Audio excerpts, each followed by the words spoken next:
محترم سامعين আল্লাহ পাক রব্বুল আলামিন আমাদেরকে বিশেষ করে পবিত্র ঈদ উল আযহা এর আনন্দ উপভোগ করার তৌফিক দান এবং সর্বোপরি আল্লাহ যদি সামর্থ্য না দিতে তাহলে আমরা যেই যত কিছু হই না কেন কিন্তু কোরবানি করা আমাদের পক্ষে সম্ভব হতো না। টাকা পয়সা থাকলে অনেক সময় সম্ভব হয়, যেমন আমাদের ভাষা দেশ অনেকে টাকা পয়সা সব কিছু আছে কিন্তু অনেক জায়গায় একটা ইচ্ছা টাকা শুনতেও কি করতে পারে কোরবান দিতে পারে।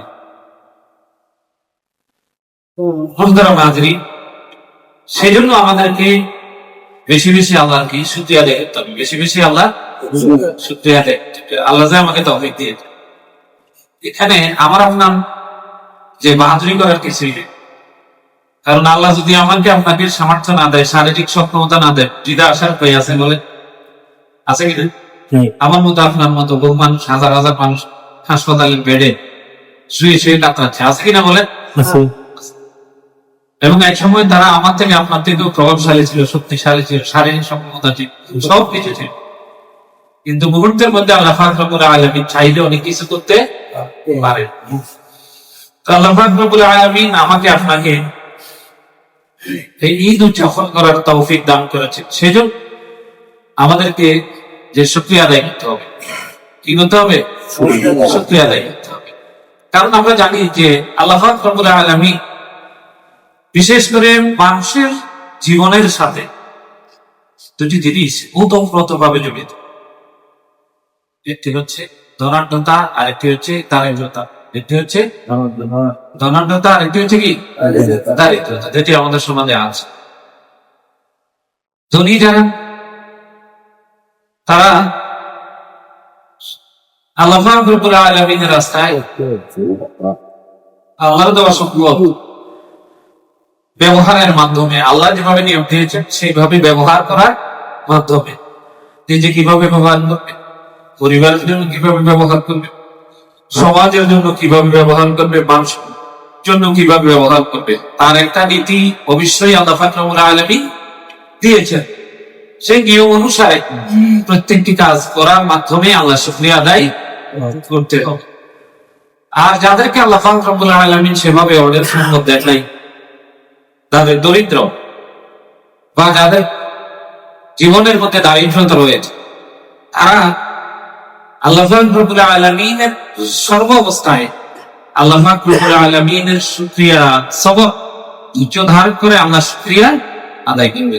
তারা ধৈর্য ধারণ করার মধ্যে আল্লাহ শুকরিয়া, ধনীরা কি করে সেগুলি আল্লাহ রাস্তায় দান করার মধ্যে শুকরিয়া নিজেও ভোগ করবে, পরিবার পরিজন ভোগ করবে এবং মানুষের জন্য কি করবে, ব্যয় করবে। এই জন্য ইবাদতের দুইটি গুরুত্বপূর্ণ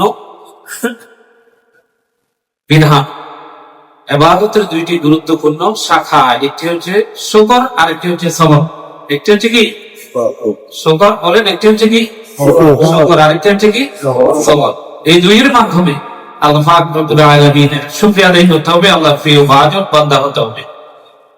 আমাদের হাজিরিন, কুরআনুল কারীমে আল্লাহ পাক রব্বুল আলামিন বিভিন্ন জায়গায় বিভিন্ন ভাবে প্রায় 70 বার আপনারা যাতে শুকরিয়া আদায় করে শুকরগুজার বান্দা হই, সেই জন্য আল্লাহ পাক রব্বুল আলামিন আয়াতে কারিমার মধ্যে আল্লাহ নির্দেশ দিয়েছেন।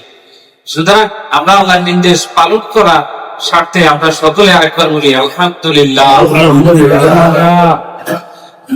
এবং পবিত্র হাদিস শরীফের মধ্যে এসেছে, আমার নবী বলেছেন যে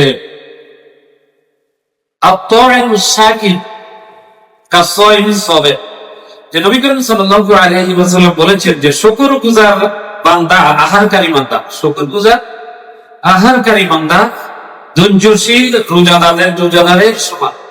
অর্থাৎ কোন ধৈর্যশীল রোজা যেভাবে মানুষ অত্যন্ত ধৈর্য ধারণ করে সারাদিন উপবাস থাকে, একটা বান্দা যখন কি করে শুকরিয়া দেয়, তখন অটোমেটিক আল্লাহ পাক রব্বুল আলামিন স্বয়ংক্রিয়ভাবে আল্লাহ পাক রব্বুল আলামিন তার আমলনামার মধ্যে একজন ধৈর্যশীল রোজাদার সারাদিন রোজা রাখলে যে সওয়াব এবং ফজিলত হবে, একটা একটা মানুষ যখন শুকর আদায় করে আল্লাহ পাক রব্বুল আলামিন তাকে সেই ফজিলত সেই সওয়াব দান করেন।